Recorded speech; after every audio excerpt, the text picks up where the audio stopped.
Bonjour à tous. Aujourd'hui, plénière très chargée au Parlement européen. Nous avons une session de vote record de 3 heures aujourd'hui, dans laquelle beaucoup de textes ont été votés sur les sujets environnementaux. Une séance très importante, mais aussi très révélatrice.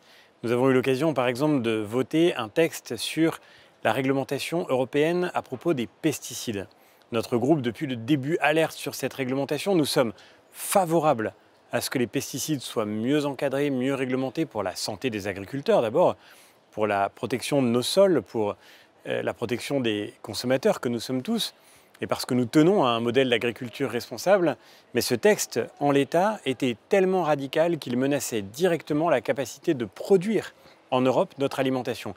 Et nous savons très bien que si nous allons vers des interdictions trop brutales, si nous ne faisons pas en sorte que la possibilité d'alternative pour les agriculteurs soit toujours garantie, alors de fait, nous ne sommes pas en train de sauver l'environnement, nous sommes juste en train d'offrir des parts de marché sur notre propre marché européen.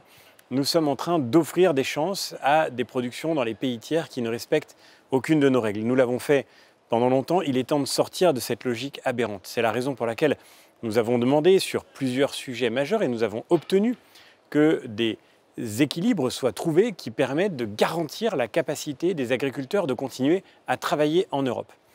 Et nous avons gagné un très grand nombre des priorités sur lesquelles nous nous étions battus depuis des mois, avec en particulier ma collègue Anne Sander qui travaille sur les questions d'agriculture, ou ma collègue Nathalie Colin-Osterlé qui est en commission de l'environnement. Et la situation a tellement fait enrager nos collègues de la gauche, des Verts, qu'ils ont choisi à la fin, chose inouïe, de voter contre ce texte avec une alliance baroque qui réunissait les collègues du groupe ID, le groupe du Rassemblement national, les collègues de l'extrême gauche et les collègues français de la délégation macroniste qui, sur tous les sujets, sur tous les votes séparés, sur tous les amendements importants, ont voté avec les Verts. Deuxième texte majeur, nous avons eu l'occasion de voter un texte sur la réglementation sur les emballages. Pardon de vous parler de ces questions un peu techniques, mais vous avez forcément eu l'occasion de les voir passer dans votre actualité. C'est dans ce texte qu'était contenu le désormais célèbre risque d'une interdiction de la boîte en bois dans laquelle nous mettons nos camemberts. Et de fait, la Commission européenne était là encore dans ce texte, rentrée dans un tel luxe de détails, de complexité, de contraintes, qu'à la fin, évidemment, elle fait des erreurs ou des impasses, et que ce texte, en effet, en l'état, risquait de détruire la possibilité de conserver ces boîtes en bois qui préservent la qualité gustative de nos fromages et qui sont par ailleurs bien plus écologiques que des boîtes, par exemple, en plastique.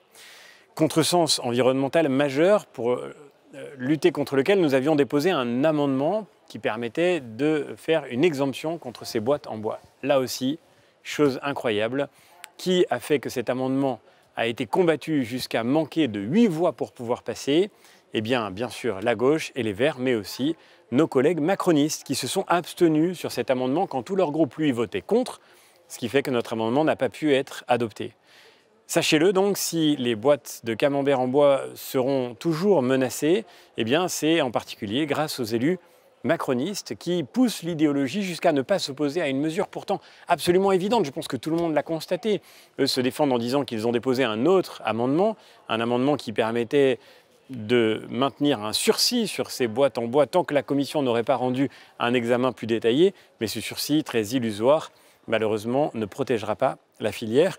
Et je crois que nous sommes aujourd'hui, là encore, au cœur d'un débat qui est, derrière son caractère anecdotique, absolument décisif. Pourquoi? Parce que dans ce texte sur les emballages, il y avait d'autres dispositions bien plus importantes et plus stratégiques encore. Je pense par exemple au fait que le texte qui nous était proposé voulait imposer à tous les États membres de l'Union européenne le principe de la consigne. Qu'est-ce que c'est que la consigne? Quand vous achetez une bouteille en plastique ou bien une canette, quel que soit son contenu, vous devez la payer plus cher dans le supermarché où vous êtes en train de l'acheter pour la rapporter ensuite et récupérer le différentiel. La consigne s'est pratiquée en France il y a longtemps avec les bouteilles en verre. Elle se pratique aussi dans d'autres pays européens qui ont choisi ce modèle. Mais la France a renoncé à ce modèle et en a choisi un autre, celui du tri sélectif et du recyclage. C'est dans cette filière que les collectivités locales en France, les mairies, les départements, les régions ont investi depuis des années des centaines de millions d'euros, des milliards d'euros pour développer des filières de recyclage. C'est ce qui fait qu'aujourd'hui, vous avez le tri sélectif chez vous et que vous mettez dans le bac jaune les contenants en plastique. Imposer le modèle de la consigne, aujourd'hui, reviendrait à détruire ce modèle. Parce que si la filière recyclage française a besoin de se développer encore, elle manque surtout pour cela de matière à recycler. Et donc, la priorité pour nous, c'est ce que nous avons fait depuis très longtemps, je l'ai vécu comme élu local, c'est de pousser tous les Français à utiliser le plus possible le bac jaune, à être de plus en plus sélectif dans le tri de leurs déchets, à faire en sorte que demain, il y ait de plus en plus de plastique à recycler dans la filière qui existe aujourd'hui et qui est le résultat de cet effort collectif consenti depuis si longtemps. Notre proposition était très simple et là encore, avec mes collègues, j'ai déposé un amendement pour pouvoir, avec Arnaud Danjean en particulier et d'autres collègues, un amendement pour pouvoir garantir que le principe de la consigne reste facultatif. Eh bien, nous avons perdu, là aussi, sur cet amendement, et perdu, pourquoi? À quelques voix près, là encore, parce que nos collègues macronistes ont voté avec les Verts, avec la gauche, c'est toujours la même histoire, pour faire en sorte que ce modèle unique imposé depuis Bruxelles, depuis la Commission européenne, soit désormais la contrainte qui va changer la vie quotidienne des citoyens dans tous les États membres de l'Union européenne et qui va profondément perturber le modèle que notre pays a pourtant choisi depuis très longtemps. Ce faisant, les collègues de la majorité présidentielle en France tournent le dos aux communes, tournent le dos à toutes les collectivités locales, à tous les investissements consentis depuis si longtemps. Derrière ces choix, il y a évidemment une option idéologique fondamentale. En réalité, mon message, pardon d'avoir été un peu long, mais mon message est très clair ce soir. Il est temps que les élus macronistes au Parlement européen rentrent dans la délégation des Verts, dans le groupe des Verts, parce qu'ils sont en réalité écologistes. Ils sont les tenants d'une écologie idéologique ancrée à l'extrême gauche qui ne veut pas sauver la planète, qui ne veut pas protéger l'environnement, mais qui veut seulement organiser la décroissance de l'Europe. Et la meilleure preuve de cela, c'est que le texte sur les pesticides, avec l'équilibre que nous avions obtenu, ce texte n'a pas été voté. Il est tombé. Il est tombé pourquoi? Parce que nos collègues macronistes ont voté contre le texte européen sur les pesticides. Ce soir, Pascal Canfin publie sur Internet que c'est de notre faute si ce texte n'est pas passé. La vérité, c'est que c'est sa délégation qui a voté avec le groupe du Rassemblement national, avec les élus de l'extrême gauche, avec les Verts, qui a voté contre ce texte. Et pourquoi? Parce qu'il n'avait pas réussi à obtenir l'agenda purement idéologique qu'il espérait voir dans ce texte. Ce soir, les agriculteurs sont soulagés, certainement, mais nous sommes inquiets. Inquiets parce que nous avions besoin d'une réglementation européenne commune sur les pesticides qui protège mieux les sols, qui protège mieux l'environnement, qui protège mieux les agriculteurs et qui nous protège aussi. Et cette réglementation est tombée parce que les élus macronistes ont voté contre ce texte par dépit de n'avoir pas pu imposer la radicalité de leur ligne purement idéologique. Tout cela est tellement révélateur. Je vous parle ici des collègues macronistes. Je ne parle pas de leur groupe, parce que dans leur groupe, beaucoup ont voté avec nous. Beaucoup ont voté nos amendements, les amendements que mon groupe avait déposés, les amendements que moi-même j'avais déposés avec mes collègues de la délégation française. Beaucoup d'élus dans le groupe Renew, beaucoup d'élus même socialistes ont voté nos amendements parce que nous défendons seulement le bon sens, nous défendons l'intérêt de tous les citoyens dans nos pays, nous défendons notre capacité de continuer à produire, c'est-à-dire le fait que nous puissions servir l'environnement en faisant rayonner notre modèle de production plutôt qu'en le détruisant, notre capacité à défendre nos démocraties. Parce que si demain nous ne produisons plus notre alimentation, si demain nous ne sommes plus capables d'avoir une agriculture qui nous nourrisse, alors nous deviendrons dépendants. Et cette dépendance, on le voit sur l'énergie, on le voit sur la santé, elle est à la racine de la faillite de nos démocraties quand elles veulent défendre leurs principes dans le monde dangereux dans lequel nous vivons et qui se dessine sous nos yeux. Voilà ce que je voulais partager avec vous, ce sont des enjeux essentiels. Et moi je crois depuis le début, depuis 2017, que le « en même temps » est une fiction, que c'est une aberration. La politique, ça consiste à faire des choix. La politique, ça consiste à assumer des orientations.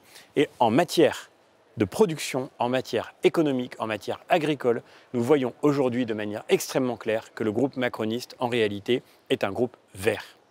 Eh bien, je crois qu'il faut maintenant que ce soit assumé. Les électeurs qui veulent choisir une politique raisonnable, une politique de droite, une politique qui protège notre capacité de produire, notre économie, nos emplois, qui protège notre modèle social, doivent savoir que l'illusion, ici, n'a plus lieu. Elle est terminée, y compris pour des collègues du groupe Renew qui viennent d'autres pays et qui sont eux-mêmes dans l'incompréhension la plus totale sur le comportement de leurs amis macronistes.